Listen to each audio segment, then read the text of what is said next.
Alhamdulillah Rabbil Alamin. Alhamdulillah Fatahil Alim Alladhi arsyada man istafaha min ibadihi litta'alim wa ta'alim wa ja'ala al-ilma sababan najatul fawzi bizulfa 'inda al-malikil azim. Alhamdulillahi Rabbil Alamin. Afdhalus salatu wa taslim ala sayyidina Muhammadin wa ala alihi wa sahbihi ajma'in. Allahumma akhrijna min dhulumatil waham wa akrimna binuril faham waftah alaina bima'rifatil ilm wa sahhil akhlaqana bil hilm waj'alna mimman yastami'una al-qawla fayattabi'una ahsana. Selanjutnya di pembahasan syarah kita bersama kitab Fiqh Syarah Nabawiyah karangan Syekh Sa'id Ramadan Al-Buti, yaitu tentang pengkhianatan salah satu kabilah di Madinah. Judulnya Awwalu Khiyanatin Yahudiyah lil Muslimin. Awal pengkhianatan orang-orang Yahudi di Madinah pada kaum muslimin. Siapakah yang pertama melakukan pengkhianatan ini? Yaitu Bani Qainuqa. Kalau kita ingat-ingat di pembahasan sebelum-sebelumnya itu bagaimana ketika Rasulullah SAW sampai di Madinah, beliau melakukan kesepakatan dengan orang-orang Yahudi. Salah satu poin kesepakatannya adalah sama-sama menjaga kota Madinah, sama-sama menghormati hak masing-masing. Itu. Jadi sama-sama menjaga kota Madinah ini tentu dari serangan luar dan juga sama-sama menghormati hak masing-masing. Ini poin penting kesepakatan Rasulullah dengan Yahudi. Nah, dan ternyata mereka melanggar kesepakatan tersebut. Makanya sini judulnya Awwalu Khiyanatin Yahudiyah lil Muslimin. Jadi ketika Nabi sudah selesai dari Ghazwatul Badar, di pertemuan sebelumnya kan kita bahas Ghazwatul Badar. Selesai dari Ghazwatul Badar, pulang ke Madinah. Nah, Nabi pun mendakwahi orang-orang Bani Qainuqa ini. Kata Nabi, "Ya ma'syaral yahud, ihdaru minallahi azza wa jal mithla ma nazala bi Quraisy minan naqmah. Wa aslimu fa innakum qad araftum anni nabiyyun mursal." Jadi kata Rasulullah, wahai orang-orang Yahudi, berhati-hatilah daripada Allah Subhanahu wa taala seperti yang terjadi kepada orang-orang Quraisy. Nah, wa aslimu, jadi berhati-hatilah kalau kalian seperti orang-orang Quraisy yang mendapatkan kesengsaraan. Maka wa aslimu, kalian berislamlah, fa innakum qad araftum, maka sesungguhnya kalian itu sudah mengetahui anni nabiyyun mursal, aku sebenarnya adalah nabi yang diutus. Tajiduna dzalika fi kitabikum fi ahdillahi ilaikum. Kalian sebenarnya juga mengetahui dalam kitab beliau sendiri bahwasanya aku nabi yang diutus. Tapi jawaban orang-orang Yahudi itu jadi Yahudi ini merasa lebih superior dibandingkan kaum muslimin. Jadi ketika Nabi mengajak mereka beriman kepada Allah, ternyata mereka menolak. Dan ini kejadiannya sebenarnya adalah ba'da Ghazwati Badar. Jadi ketika kemenangan di tangan kaum muslimin, rasa benci orang-orang Yahudi terutama Bani Qainuqa ini meningkat. Jadi rasa bencinya itu meningkat. Memang pada dasarnya pada awalnya orang-orang Yahudi ini ya memang membenci Rasulullah dan para sahabat kaum muslimin. Cuma itu masih disembunyikan. Nah, namun pasca perang Badar, kebencian mereka ini ditampakkan kembali. Bahkan meremehkan Rasulullah SAW dan sahabat. Mereka disebutkan la ilma lahum bil harbi, tidak ada ilmu peperangan. Jadi meremehkan kekuatan kaum muslimin. Jadi mereka merasa hebat. Ini tabiat Yahudi seperti itu. Jadi ketika merasa situasi itu mereka miliki, ya mereka merasa hebat. Ini yang terjadi sekarang di saudara-saudara kita di sana itu sebenarnya. Nah, tapi kaum muslimin memiliki respon yang baik terhadap apa ya, kesombongan atau kecongkakan para Yahudi ini dari Bani Qainuqa. Nah, ini bukan yang satu-satunya. Sebenarnya pemancing yang terjadi itu adalah, ini diriwayatkan oleh Ibnu Hisham dalam sirah beliau, sirah Ibnu Hisham, dari Abi Awanah anna mar'atan minal Arab qadimat bijal bin laha faba'athu bisuqi Bani Qainuqa. Jadi di Bani Qainuqa itu ada pasarnya, pasar Bani Qainuqa. Jadi Bani Qainuqa itu memiliki pasar tersendiri. Jadi ada seorang muslimah ini ke sana untuk berbelanja. Nah, yang terjadi adalah ini yang pemancingnya. Ini sebab satu orang perempuan muslimah. Wa jalasat ila sa'ir biha faj'alu yuridunaha ala kashfi wajhiha.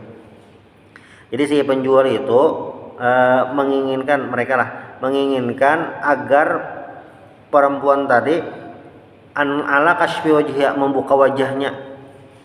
Jadi ini ada kemungkinan perempuan ini menutup wajahnya.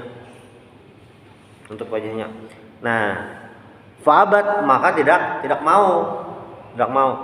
Fa'amida sa'ir ila tarafi thawbiha fa'aqadahu ila dhahriha. Bahasa mudahnya apa ya? Penutup kepalanya itu diikat dengan ujung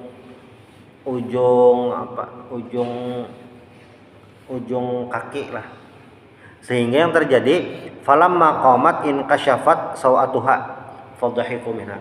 Jadi ketika diikat itu, ketika berdiri perempuannya, sehingga terbuka kelihatan auratnya.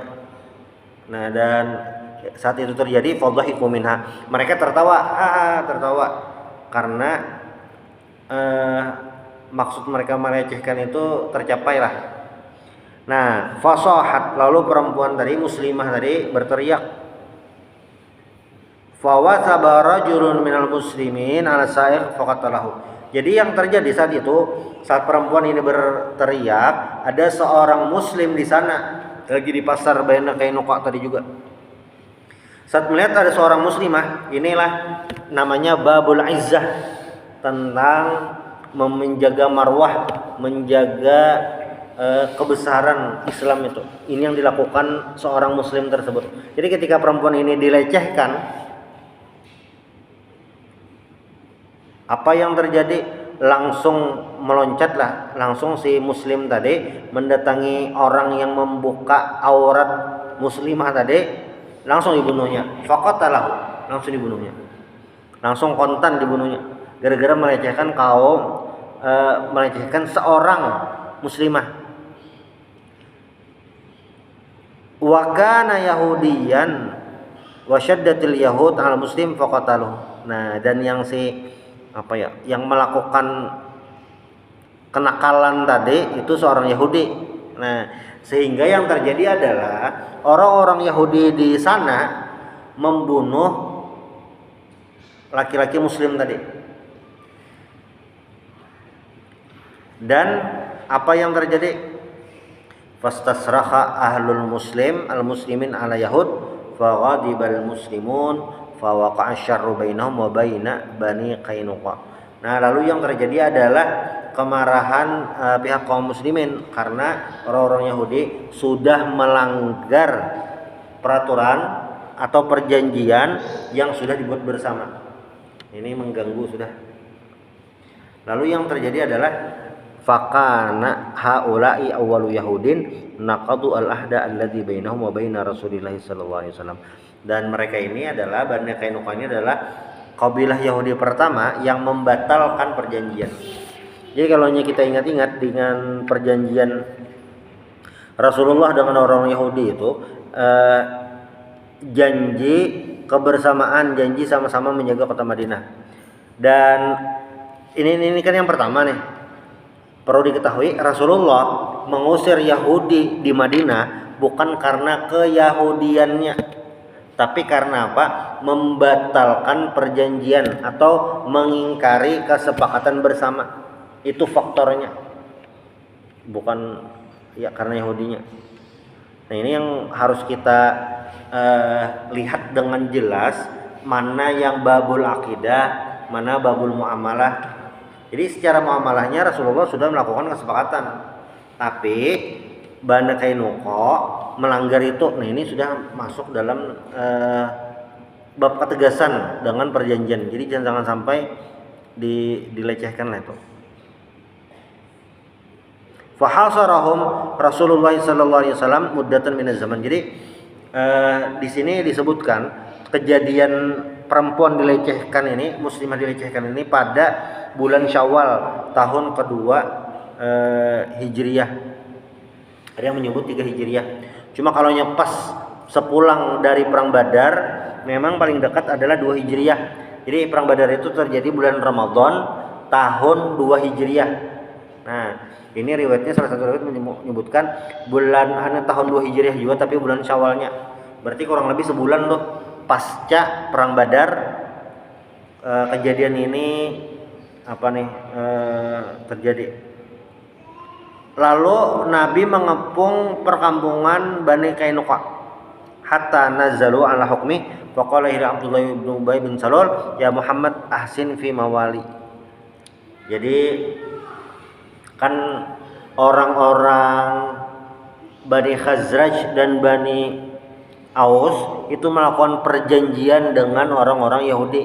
Nah, pemimpin Rasul Munafikin ini Abdullah bin Ubay bin Salul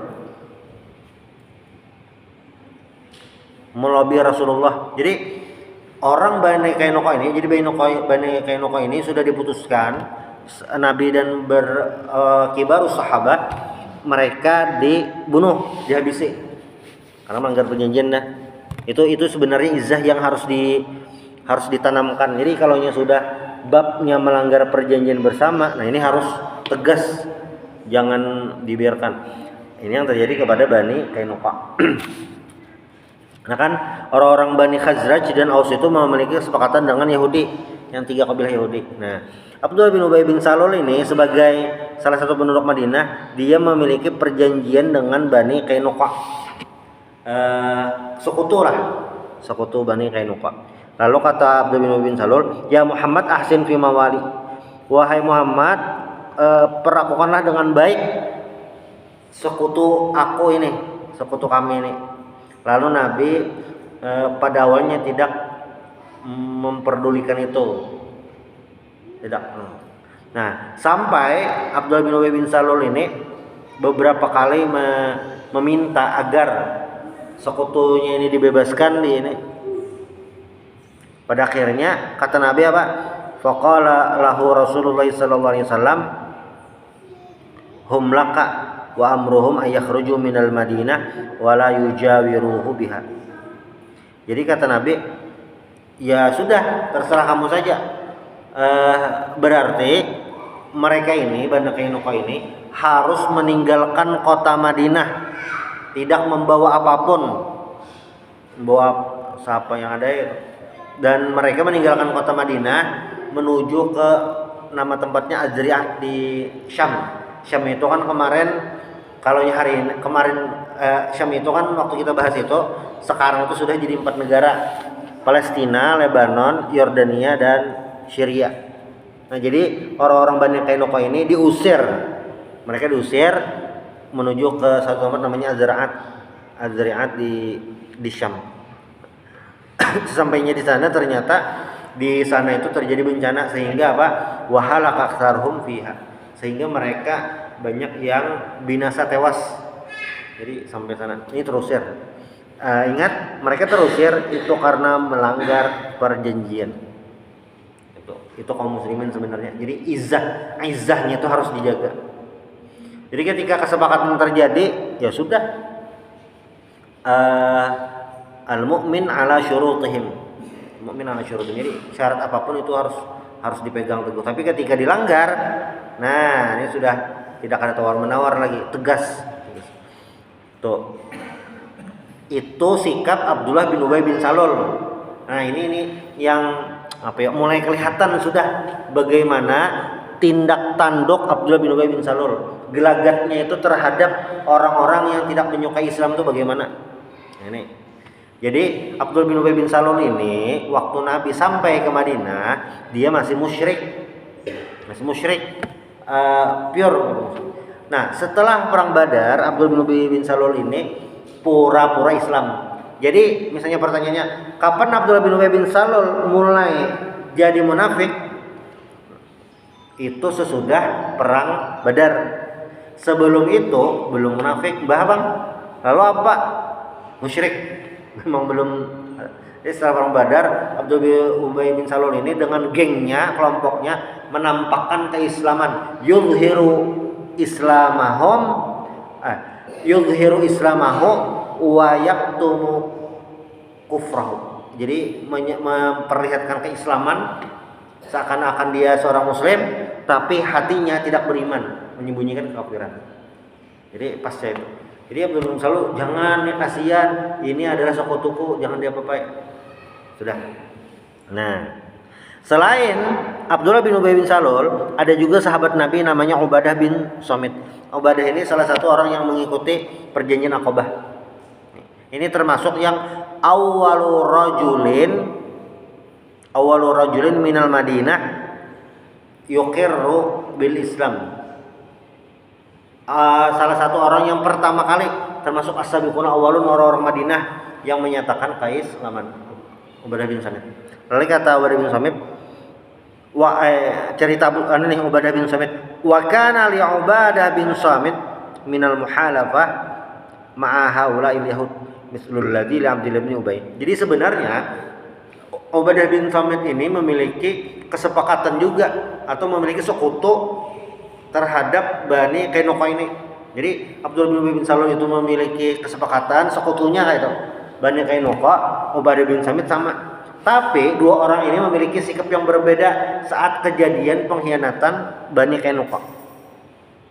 Nah, apa yang dilakukan Ubadah bin Samit? Famasya ila Rasulillah sallallahu alaihi wasallam qailan. Beliau berjalan mendatangi Rasulullah seraya berkata, innani atawallallahu wa rasulahu sallallahu alaihi wasallam wal mu'minin wa abra'u min halfi haula'il kuffari wa wilayatihim. Jadi kata Abdullah bin Samit, aku bersekutu, artinya aku berpegang teguh dengan Allah dan Rasulnya, dan aku lepas tanggung jawab terhadap perjanjian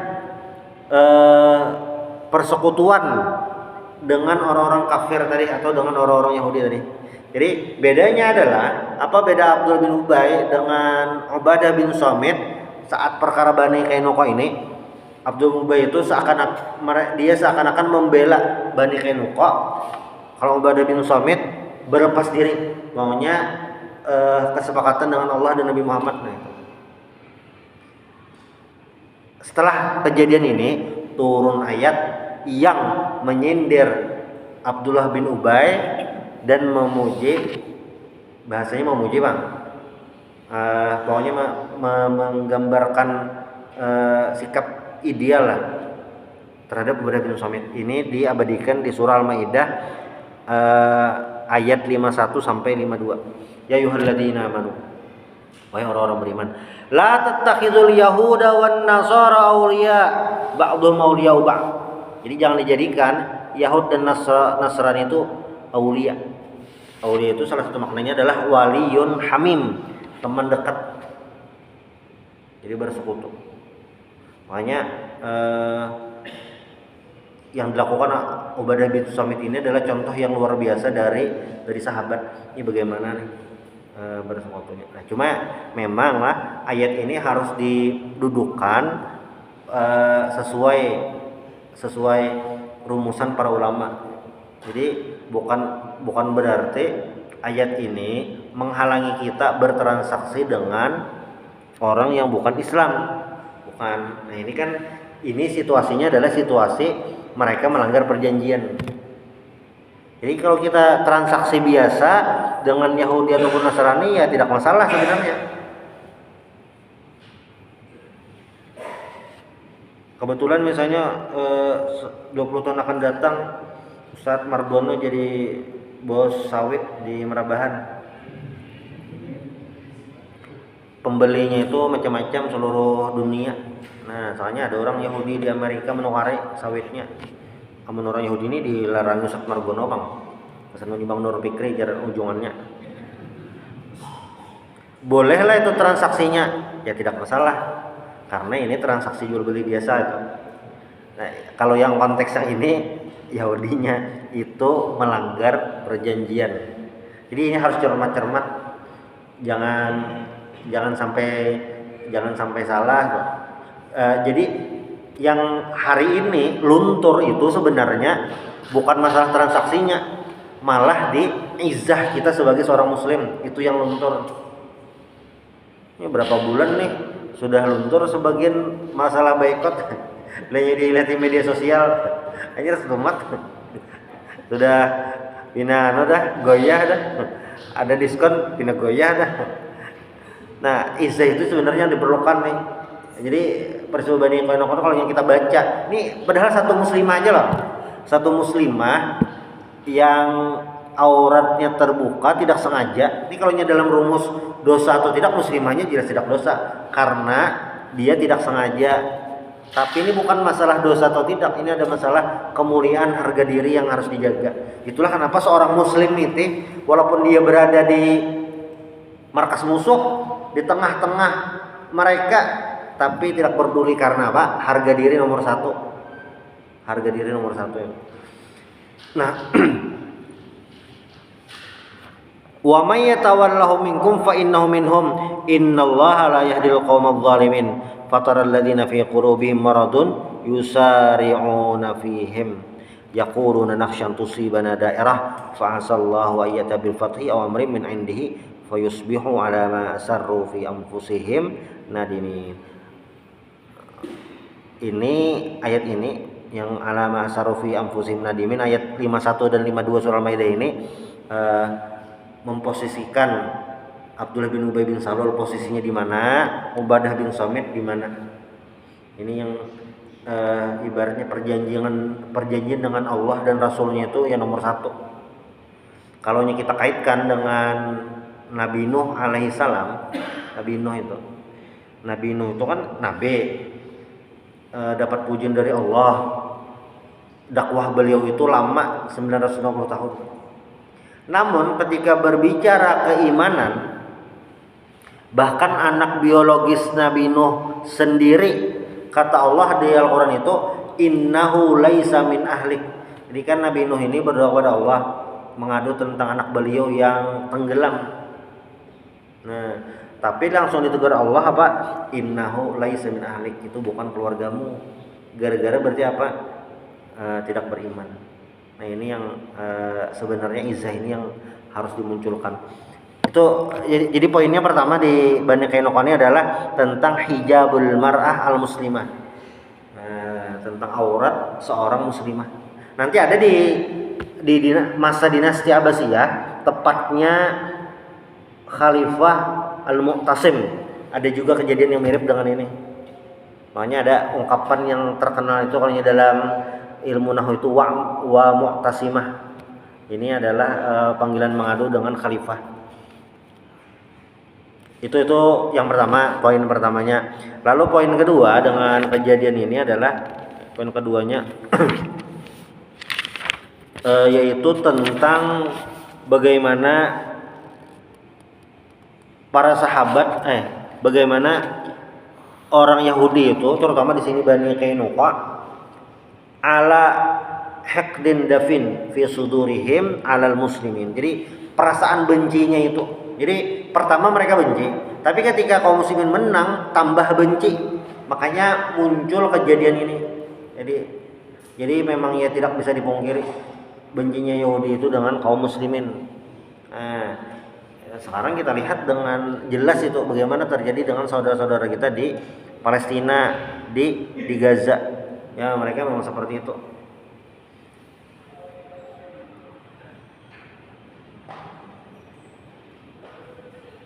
Itu lalu yang ketiga, muamalatul munafiq fil Islam.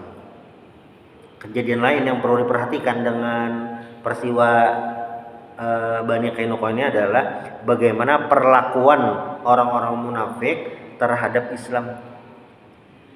Harusnya Abdullah bin Ubay bin Salul itu kalau sebagai seorang muslim sejati memikirkan muslimah yang dilecehkan. Ini malah membantu atau melindungi Yahudi Bani Qainuqa nih. Ini yang sulit. Jadi gelagat orang-orang munafik itu kalau ini kita baca sejarah itu sangat jelas.